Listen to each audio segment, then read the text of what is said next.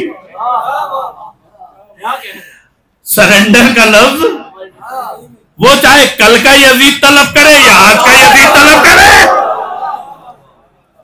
تو سرنڈر لفظ ہماری ڈکشنری میں پایا ہی نہیں جاتا ہے. کیا آپ تسلیم ہو جائیے، بیعت کر لیجئے.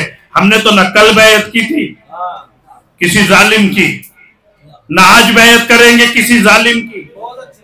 ہم ہیں حسینی.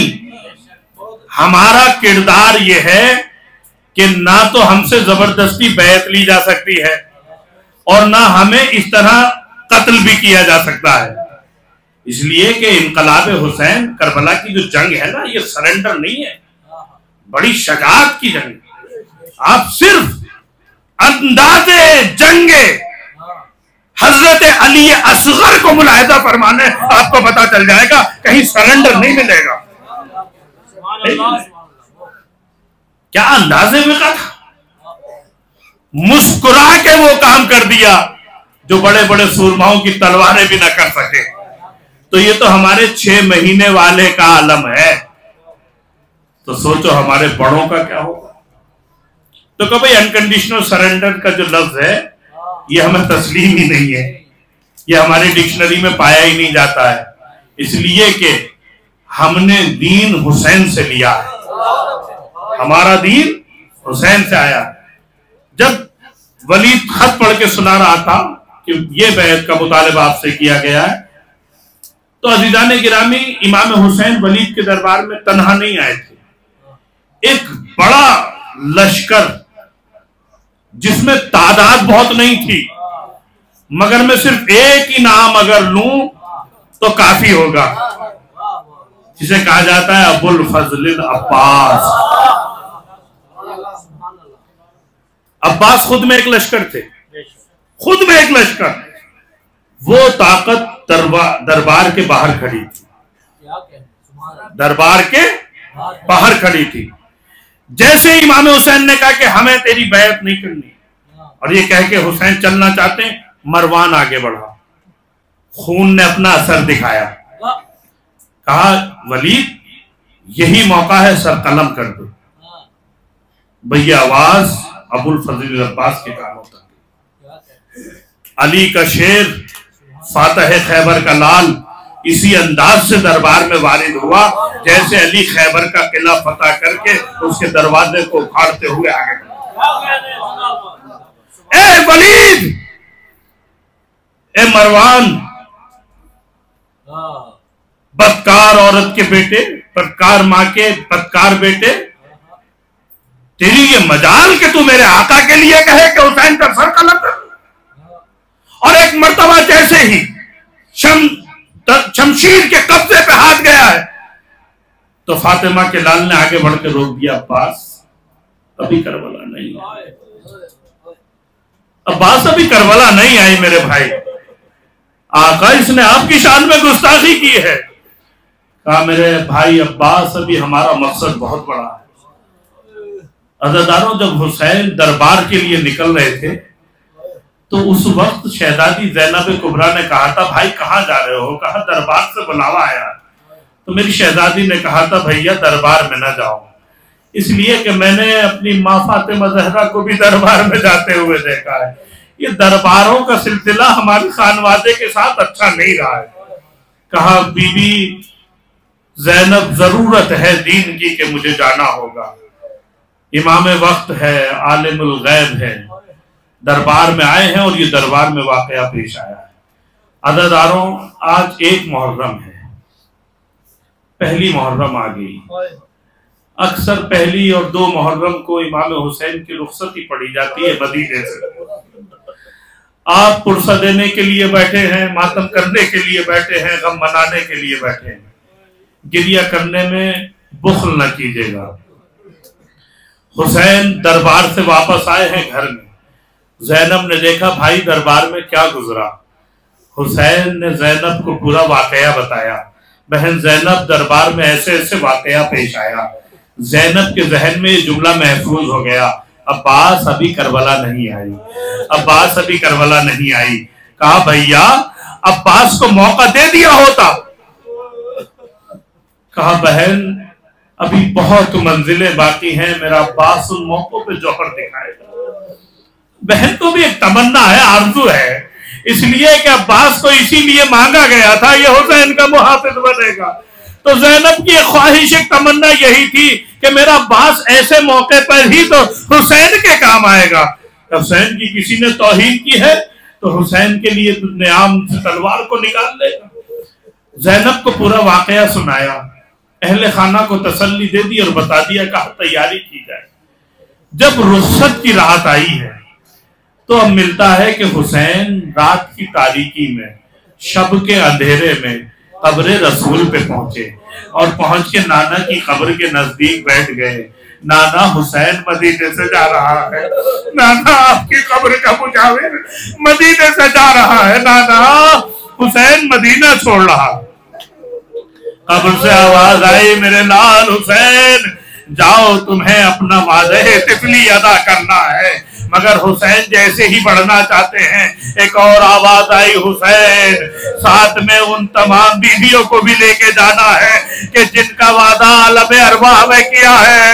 کہا نانا مجھے یاد ہے، میرے ساتھ زینب کلثوم بھی جائے گی، نانا مجھے یہ بھی پتا ہے کہ جب میرے سر و تن میں جدائی ہو جائے گی تو میری بہنوں کے سروں سے چادریں چھین لی جائیں گی، انہیں دیار بدیار پھرایا جائے گا۔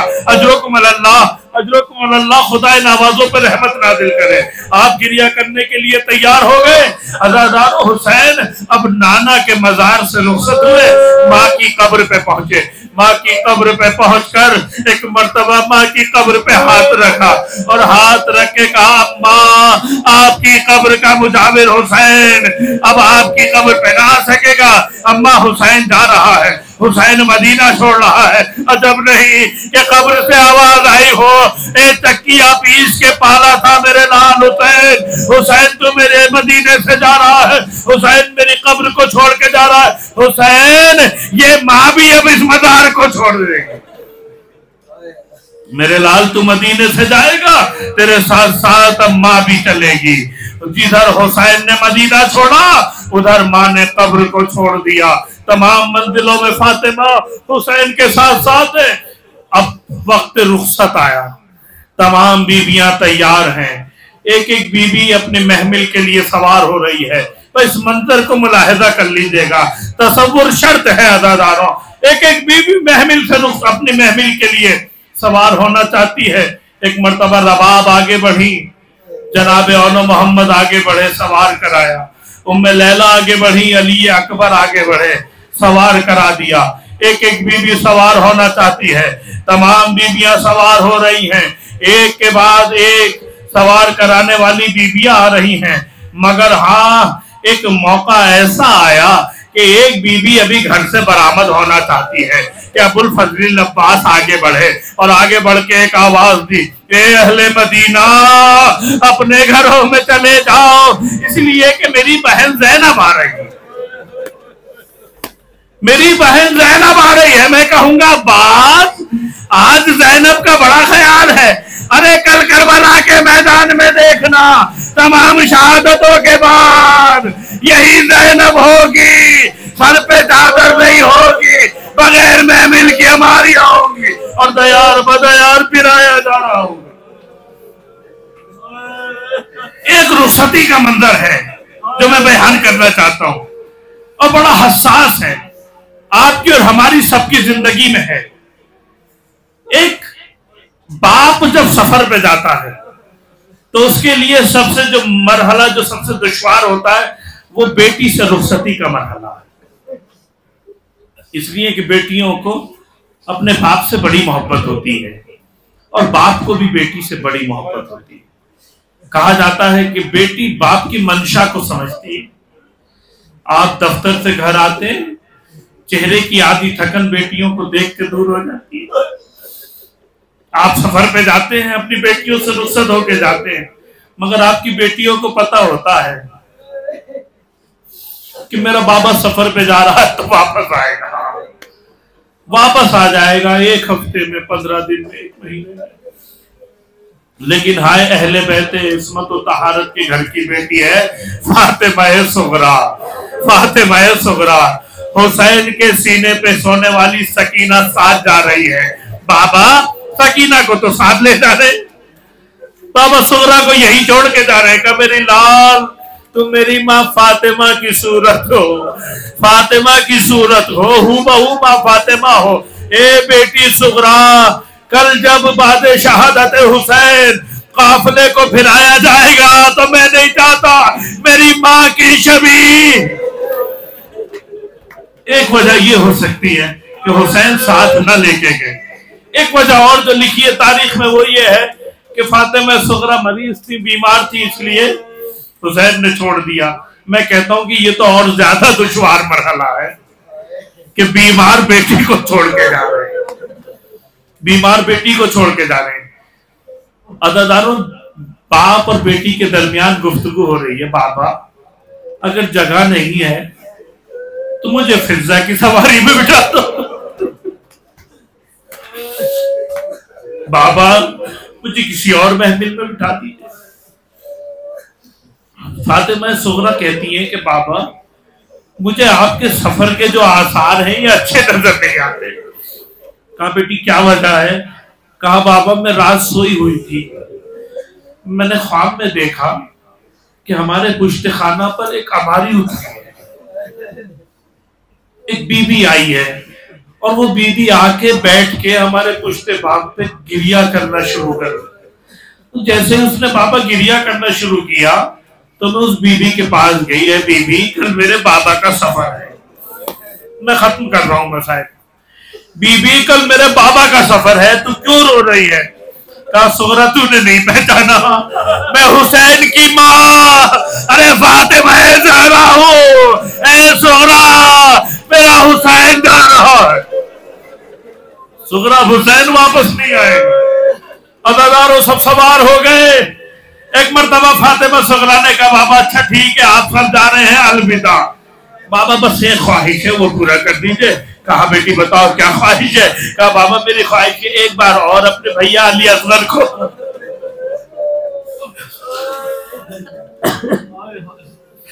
ایک بار اور اپنے بھیا علی اصغر کو دیکھنا چاہتی ہوں۔ حسین نے رباب سے علی اصغر کو لیا، فاطمہ صغریٰ کو دے دیا۔ فاطمہ صغریٰ نے علی اصغر کو سینے سے لگا دیا۔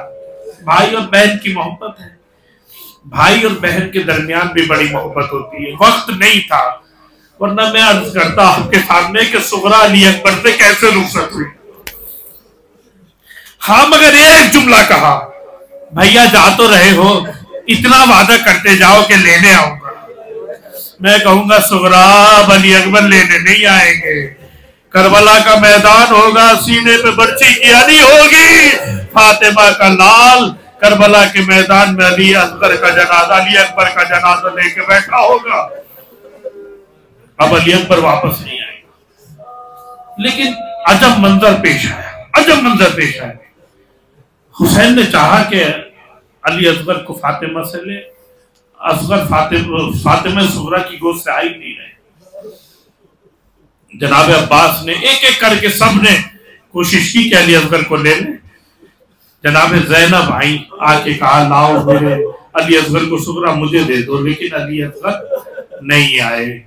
حسین پھر آگے بڑھے، کہا زینب میں سمجھتا ہوں نہ جانے علی اصغر کے کان میں کیا کہا کہ ایک مرتبہ ہمک کے بچہ باپ کی آغوش میں آ گیا، مجھے نہیں معلوم کیا کہا ہوگا مگر میرا تصور کہتا ہے بھائی یہی کہا ہوگا علی اکبر کربلا کا نوبھالے کا تیر کربلا میں انتظار کر رہا ہے، اے علی اصغر تم حجت خدا ہو، ارے تمہاری مسکراہٹ ہوگی، شمر کا خنجر اور شمر کی فوجوں پہ فتح ہوگی، آؤ علی اصغر کل تمہیں بھی قربان ہونا ہے۔ جذبہ قربانی میں باپ کی آغوش میں آگئے۔ سیعلم الذین ظلموا ایام منقلبی ینقلبون۔ بار الہ نوازوں پہ رحمت نازل فرما، ماتم حسین۔